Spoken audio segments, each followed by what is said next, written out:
Салам достор, амансыздарбы? Силерге дагы бир Кыргызстандын керемет ажайып кооз жерлеринин бири болуп аталган Кежиге жайлоосунда орусча аталышы Изумрудное озеро деген жер бар экен, ошол жака барабыз. Ооба, жолготар алайдын кооз табиятка ээ болгон кыркалуу тоолоруна көз чаптыра. Кээде кудум колго жасап койгондой кооздук деп таң калып, жараткандын кереметтүүлүгүнө, дагы бир ынанып, бейиштей болгон жерибиздин укмуштуулугуна суктанып бите албай бара жаттык.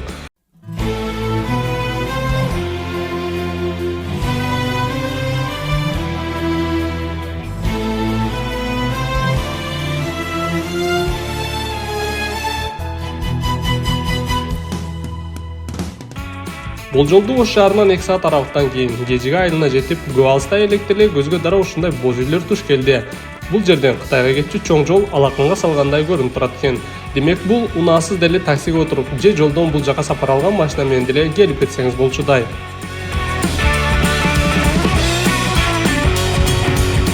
Ошентип Кежиге айылынан Кежиге деген жайлоо экен, бул жер аталышы Кежиге деген жайлоо экен. Ал эми биз бараткан көл дагы негизинен Кежиге.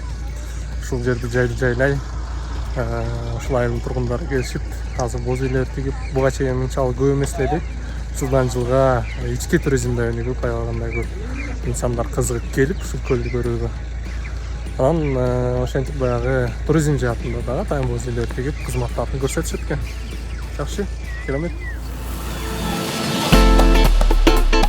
Эми силерге бул жайга келүүдөгү негизги боз үйлөр, анын артыкчылыктары тууралуу айтып берейин. Кызыгы башка жактарга салыштырмалуу мындагы боз үйдүн баасы бир топ арзан. Мисалы Сарой же Карагойдо бул боз үй 4000 сом болсо, а мында болгону 1000 сомдун тегерегинде. А тапчандар болсо 500 сомдон. Керемет, Ал эми ажаткан акылуу 10 сомдон.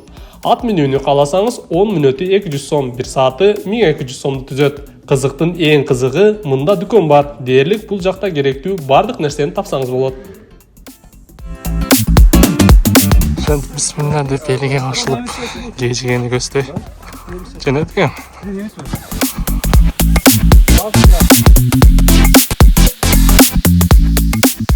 Кудай, өзүң күч кубат бер деп сапарды уладык. Көлгө чыгып баруу чындыгында кыйын болгонуна байланыштуу. Көбүнесе жаштар, орто муундагы инсандар дагы аз мас жолуктуруу болот. Азыр биринчи дөңдөн чыгып, эми кич ашуу деп коебузбу? Экинчисине тырмышайын деп атырган. Өтө бийик экен.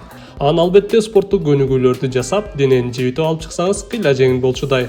Андан да дайым спорттук формада жүрсөңүз бат эле чыгып барасыз. Негизинен орточо 40 мүнөт аралыкта жетсеңиз болот экен. Ушундай таштарды аралап жолдордон баз өтөт экенбиз.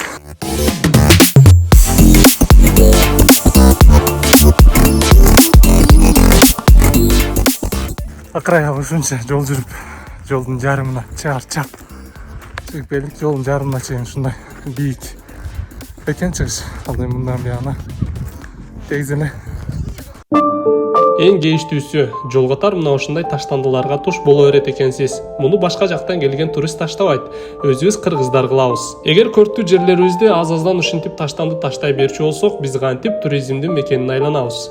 Бул нерсени ар бир көрүп жаткан инсан, сиз дагы ойлонуңуз. Эми бул көлгө жеткинчекти кооздукту карагыла. Кандай гана укмуш. Катуу чарчап чыгып бара жатканыңыз менен мына ушундай кооздук чарчоону да унуттуруп коет экен.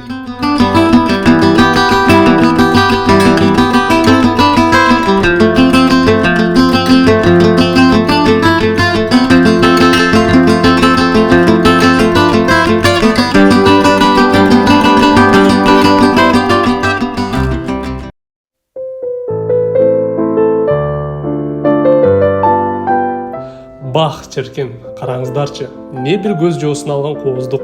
Күңгүрт жашыл түстө берген бул керемет көлдө бир сагымга эмес, бир нече саатка тиктеп турууга тете. Кудум интернеттеги көз жоосун алган сүрөттөлүш көз алдыңызда турса, кантип тамшанбай коесуз. Акрайга ошентип көксөгөн жерге жеттик. Болгону Ош шаарынан 2 саат унаа менен, ал эми жөө жарым саат 40 мүнөттөн кийин ушундай бейиштей болгон жерге келет экенсиз. Мындагы жерде эми камера менен жеткирүү чындыгында кыйын, болгону келип көрүп кетиш керек.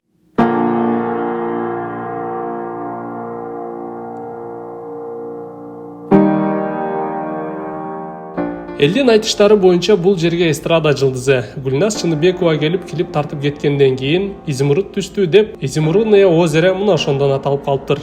Чынында аталышы Кежиге көлү. Эмнеге Кежиге деп ойлошуңуз мүмкүн. Себеби бул чөлкөмдө 5 кокту колот болуп, баары адамдын желке тарабындагы Кежигеге окшоп турат экен. Ошондуктан ушундайча аталып калган дешет.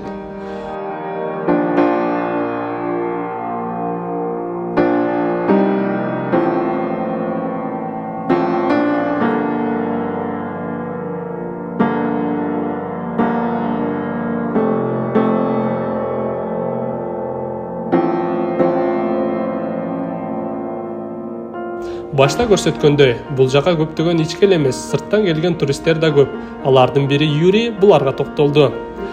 My name is Yuri. I'm from Barcelona, a city. Менин атым Юрий, Барселонадан болом. Бул жакта иштейм. Yes, I do work here. Кыргызстан Орто Азиядагы эң кооз өлкө. Бул жакта укмуш көлдөр, укмуш адамдар, укмуш тамак-аштар бар. Мен бул жакта болгонума, ушундай чөйрөдө болгонума, өсүп жатканыма кубанычтамын. And help them to grow in my field, but also like in the field that I can. Мен өзүмдү мүмкүнчүлүгү көп адам деп сезем. Анан ушул чөйрөнүн маданиятын, кыргыз тилин үйрөнгүм келет. A little bit the Kyrgyz language, but I'm very pleased to be here. Oh, хорошо. This is Jaksheh, да? This is very beautiful. It's the first time that I'm here in this lake, and I hope that I can visit many more.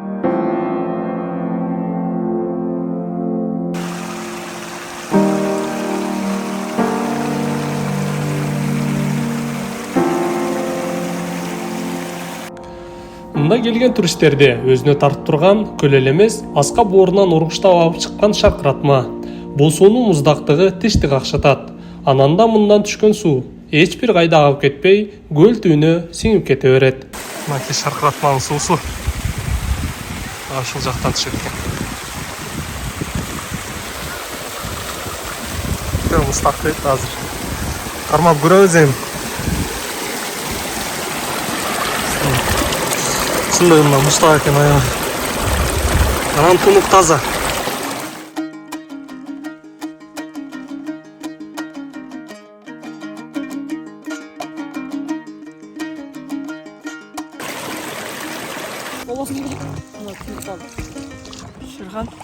Шерхан, атыңызды атың жарашып, өзгөчө бир кызматты аркалайт экенсиң да. Бул лодкага түшүү канча сом?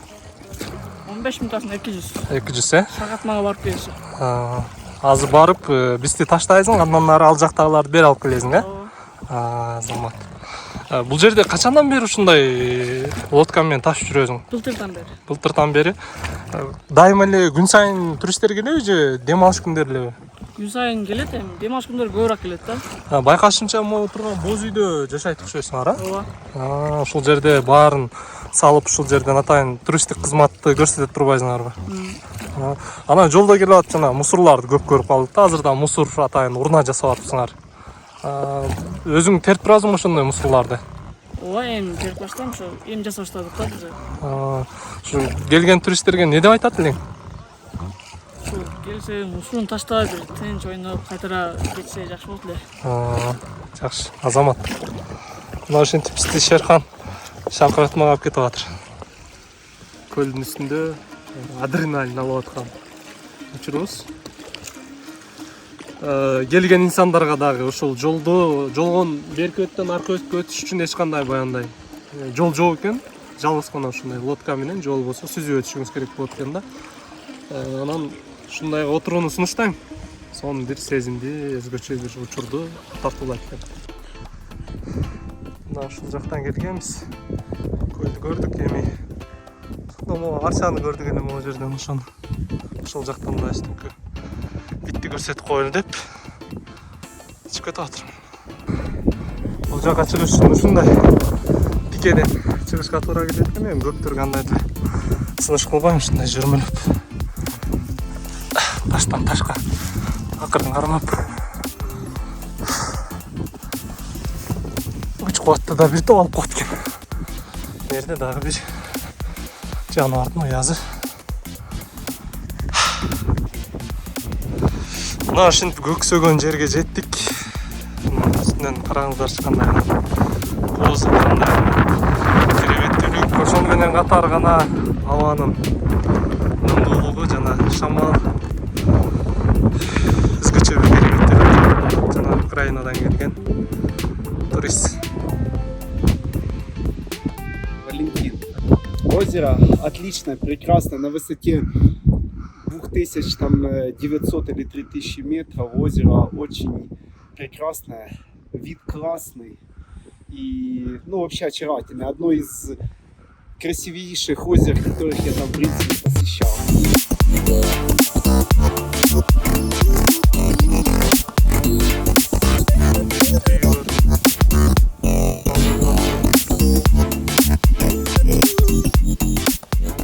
Мындай табиятта кандай тамак болсо да жеген зор болуш керек экен, а? Bu жерде құсаң ача береді де тез-тезде.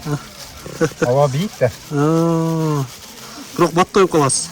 Батпай қойсың, тейсің, не? Тейсің ет тамақ. Таза ауа екі қадам таштасаң, Суу. уже құрсағың атады. Сонун иш кылдыңыз, могу зор кылдыңыз демейин. Мусорный урнаны. Ал туалет құрағыз әмі. Туалетке ошо жаңы келдік те әмі. Жаңы түттүсүбү боз үйдө? Кеше тіктік. Шоғы ішіне қиналып қалып атабыз да. Ночевка болса, анан туалет неме болуш керек да. Болуш керек, сөзсүз. Сөзсіз болуш керек. Ошо ночевка менен кылай эле деп атпайбызбы, да бир эки палатка тигип. О, бурчтагы палаткалар сиздики окшойт, да? Биздики о. Ол для любителей ошо көргөзүп тигип койдук. Бирок сыз ол жер. Отурганга болбойт. Түйүнө салыш керек экен да, фольгадан, а? Пеноплексен алып келип салыш керек. Ол бул жака көрүп атасың, алып келиш кыйын. Кыйын экен, аябай. Ошон үчүн дагы мына кыргыз үйдү ыйлап сыктап алып келип алыштык. Сону кылыпсыз.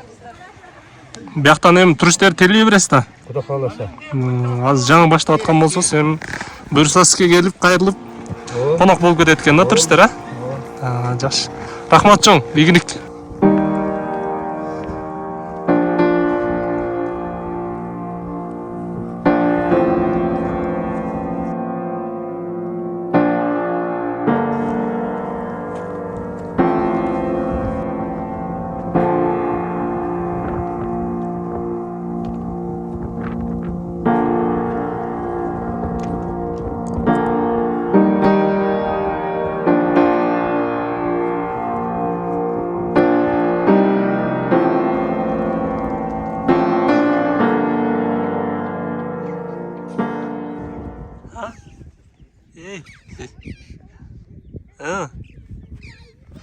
Сен окшойсуң, а? Атың ким? Исманур. Исманур, сонун атың бар го? Мен ырдай албайм. Ырдай албайсыңбы? Сен ырчы болбойсуңбу чоңойгондо? Ырчы болбойсуңбу чоңойгондо? Ооба. Мынакей бул аскалар ысык көлдүн жетегизиндеги таштарга, аскаларга окшошуп кетет экен, мындагы жарылып түшүп мына жерде. Кандайдыр бир деңгээлинде бир табияттын өзүнүн кооздуулугун тартуулайт экен.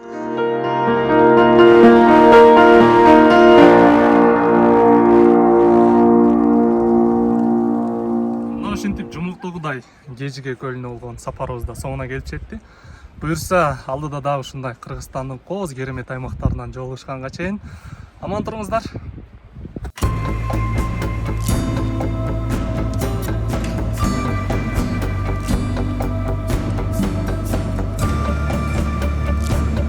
Видеонун соңунда силерге айтарым, биз көппүз, мамлекет бирөө. Ар бирибиздин аң сезимибизде, жүрөгүбүздө мекенге болгон сүйүүбүз түбөлүк болсун. Өлкөбүздү таза тутуп, ыйык сактайлы. Кыргызстанды башкалар келип гүлдөтүп кетпейт. Андыктан баарыбыз биригип иш алып барып, жок эле дегенде пайда келтире албай жатсак, зыяныбызды тийгизбейли.